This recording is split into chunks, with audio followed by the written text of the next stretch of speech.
That was a great show. And some of us are saying that Martin Fitzwater just saved open bodybuilding. So Martin Fitzwater is the champion today. And honestly, at prejudging, I was like, ooh, I wasn't sure anymore. If you see my last video, right? Because Chris Bumstead showed up with the 10 pounds added and with his aesthetics, proportions, and symmetry was like, yeah, I could have seen like the judges giving it to him. I'm really curious about the scorecards because I'm doing this literally just after the stream is over. So I haven't seen the scorecards, but would be really curious, like at prejudging, if Seabaum was leading or not. Maybe not, right? Maybe the close call thing was just for show, and everybody in the crowd was favoring Bumstead. And Martin himself said at the speech when he won that he wasn't at his best at prejudging. But honestly, when I saw him come back for his routine, I was like, nah, there it is. Here's the Martin Fitzwater from the Olympia. He came back with a vengeance and was way, way, way harder. And his tan was better. His posing was better. He was more confident, and he deserved the win 100%. I mean, some people will say that was a controversial win because they just love Bumstead so much and the physique. And honestly, like Bumstead's physique, like if you just look at it compared to Martin, obviously it's a prettier physique, right? Just because of that's what classic division is. But with open bodybuilding, like I've said before, 2D is classic, 3D is what open bodybuilding should be. And from front to back, Martin was like twice as thick as Bumstead. So therefore, they gave him the win. But it was a good show. It was close in some shots. Like there's some front shots, like the front double, front lat. Free judging, I would give it to Martin, to C-Bum, sorry. The side shots, the side chest at first, I was like, he was way thicker, Martin. But at prejudge, it was a little bit softer. But then came back at the finals, the tan was darker, the oil was better, he was drier, and the judges love when there's improvement from prejudge to finals. They just love that, and they also love improvement from one show to another. But the thing that's crazy with this, let's think about this. Bumstead did another division for 6 years, won the best in that division for 6 years, comes back, beats Shaun Clarida, Mr. O of 212, and beats all these other open bodybuilders, been doing it for years in that category. So it's a crazy achievement from Bumstead, right? Like if you would tell me like before, oh, Bumstead would do an open show and get second place to Martin, like in the future, I'm like, that's not gonna happen. It's another division. They have to like do a weight. They have a weight cap. They gotta lose size. They gotta lose muscle to get into that category. Like I don't think he would actually do well in an open show. Even like against a guy like Shaun Clarida and Martin, I don't think he would have stacked up. But I was wrong. I was wrong with the Bumstead thing, and then I was wrong also with thinking that Bumstead could have maybe win in the finals because honestly, you know, I even messaged Martin Fitzwater. I said, "You just saved open bodybuilding," laughing because a lot of my friends will be like, "Oh shit! Like, are all the standards going to change?"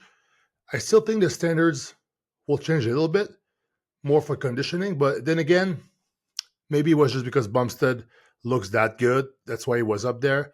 Anybody else with their own structure would be like as lean and as big or small as Bumstead against they will have got to the third call out. You know what I mean? Just because Bumstead's structure is so good, and this is why he won the classic division 6 times in a row, best in the world. So let's go a little recap of the competitors. So first place, Martin Fitzwater, super thick, front to back. I just talked about it. Was a little bit softer, a little bit off at prejudging, and then did something overnight. This is why the 2 day shows, a lot of guys, they love him. I don't really like him, but a lot of guys, they love him because they're so much better the next day. They see what's wrong, the nerves are gone.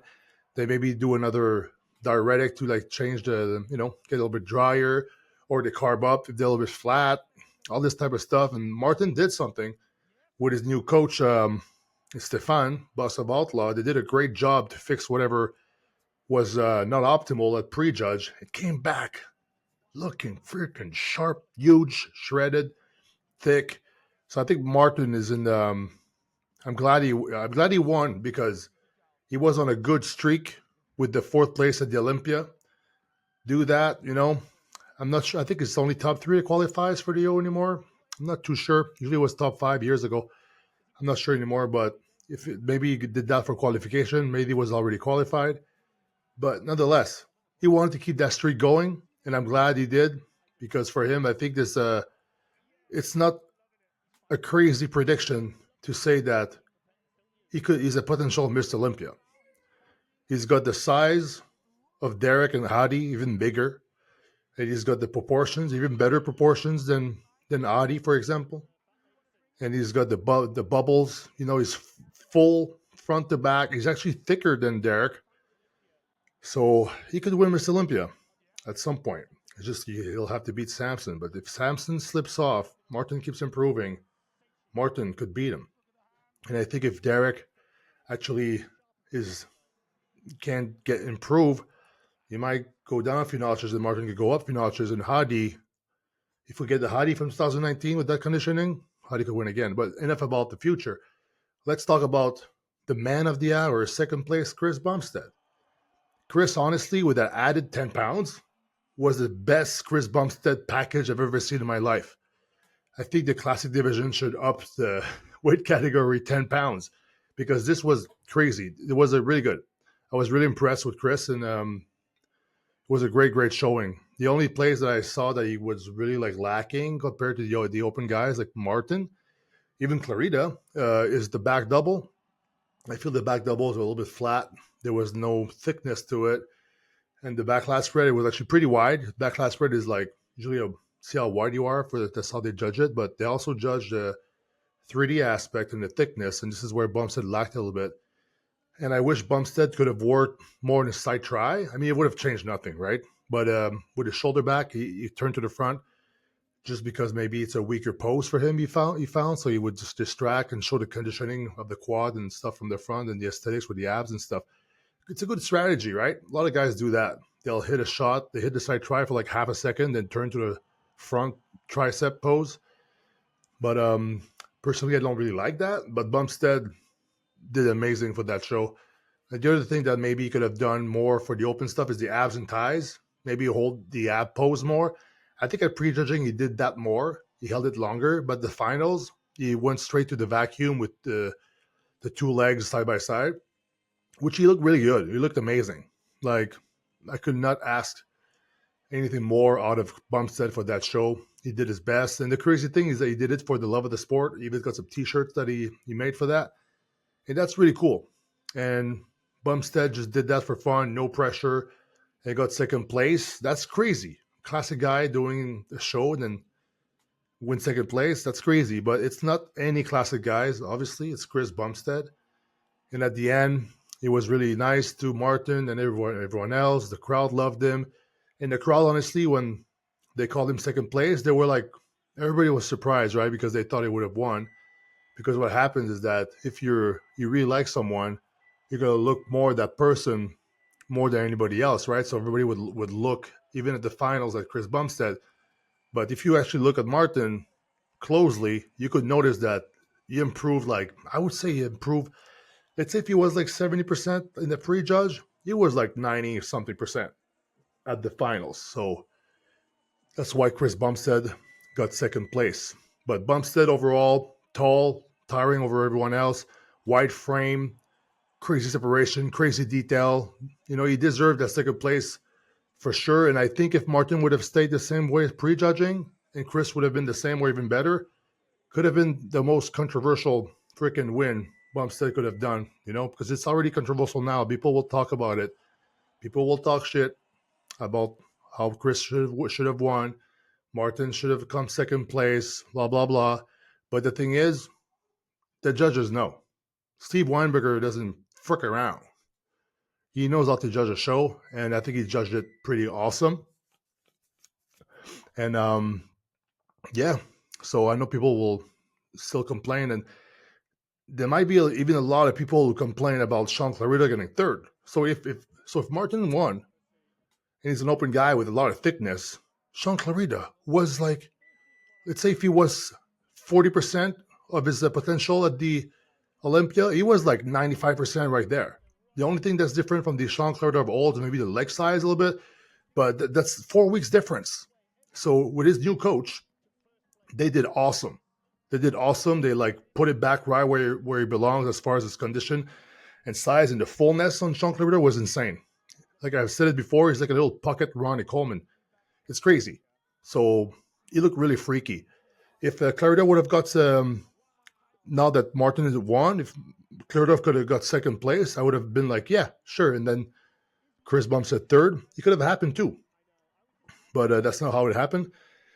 But Clarida, I don't think there's any like things I can say that he lacked a little bit. I mean, his front leg is not as big as before, but it wasn't something that was small enough to create any type of like weakness on him. It's just his height. He's like a shorter guy. Makes him even if he's so freaking bubbly and insane, it's like he's still a smaller guy than a guy like Martin, and even like a smaller guy as far as become the amount of pounds of muscle he has. I mean, Bumstead was like 250. Clarida was like, I'm guessing 180 or something. It's still 70 pounds more muscle, right? So that counts in open bodybuilding. That's why they got the 212 category, where I think Clarida, watch out, Keon, Clarida's coming back with a vengeance too. He might get that title back. He wants to get that title back. He said it backstage during an interview with AJ, who did a good job commenting on the show. He said that he's coming back for the Olympia title, the 212 Olympia title. So watch out for that. Fourth place, Matthias, forgot his last name, but the new German guy.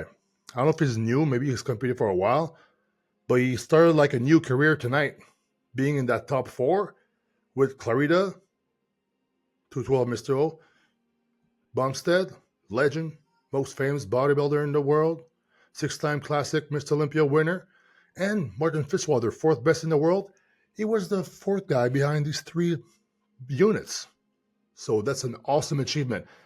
And I really think that Bumstead being up there with the aesthetics and the size and everything combined was good for Matthias because he was like a Bumstead. He was a classic guy that you supersize a little bit. Awesome shots. And honestly, his routine, I like his routine the best of all the guys. His routine was amazing. Great transitions. Like transitions, I was like, oh wow, I never thought of that before. Like the way he would move in between the shots was great. Because you're always posing. When you do your routine, you don't just hit the shots. You're posing all the way also in between the shots. And Matthias did that. So if they would give a best routine award, I don't know if they did or not, they should give it to Matthias. And it was like, yeah, really impressed. I'm really looking forward to see what he's going to do. I predict he's going to win a show next year or soon. And he's done a really good job. And then fifth place, Horse MD from Brazil. Improved from last week, but it was a tough first call out, and he squeezed in there because he was that good. Crazy legs, the back double still needs some work, obviously, but the freak factor of his legs, his size, he's got some good like shots where like even aesthetic with some of his vacuum poses that he does with his front double and this and that. Looks really good. Could have been a little bit harder and crisper in the upper body, but he was good. His side shots like really thick for the side legs, side shots. It was awesome, and I wonder what else he's gonna do now. Is he gonna take a break or keep going? I'm not sure. But the next show, wait, is the next show the Arnold Classic, or there's maybe some shows in between that? I mean, we could do a quick Google search after this video and see what shows are next. But I'm really curious what Horse MD is going to do. But he did really well. He was happy. He's always pumped up, happy to compete. Good vibes with that guy. And happy to see he was having fun up there again. And another surprise of the show, actually, was the fact that Andrea Presti was like third call out at prejudge. And I was like, what? I heard he was 280. I think he was spilled over. The judges didn't like that. And they punished him really hard for that, honestly. I don't think he should have been punished that hard, but you know what happened? He was still in the top 10 after that for the finals, did some comparisons once again, and then was in the second call out. I think fighting for seventh, something like that, and it was way harder. And honestly, his routine, I really liked it. Actually, well, of course, I liked it because it probably involved an imaginary sword he pulled out from his back. I thought that was really cool too. So the two best routines were Matthias and Andrea Presti's. I liked both of their routines; they were pretty good. And yeah, so that was the show in a nutshell. So what do you guys think? You think there was a fair decision or a controversial one? You think it was expected that Martin would win, or unexpected? Let's talk about it in the comments. And remember, you can always subscribe if you're watching that far. I would really appreciate it if you did. I got more news videos coming. I got more vlogs coming in the future too. But right now, I'm doing this little bodybuilding news stuff. And if you see below this video, I'm selling some products. I have these ebooks I wrote, the calf ebook, and I also got the leg training ebook. So if you want big ass legs, there's one way to do it. There's more than one way to do it actually, but one of the ways is to do this ebook right there. That will guarantee your legs to grow. All right, even for your calves. If your calves are stubborn, this calf program is pretty nuts. It's gonna force them to grow for sure. And I got some signed pictures and a cool overcome metal tee that I can like cut for you guys and customize. But yeah, so thanks for watching and check out the links also in the description. Helps a lot with this channel. Like here, we got the Jack Factory supplements. Check them out. You know, and there's a Black Friday coming soon. So maybe if you want to hold off and to try them out, you can just hold off to the Black Friday sale because I think it's going to be a buy one, get one free type of deal. So really worth it. All right. Well, thanks for watching and I hope you have a nice week. Rest of the week. Well, Sunday night. So I hope you have a nice week.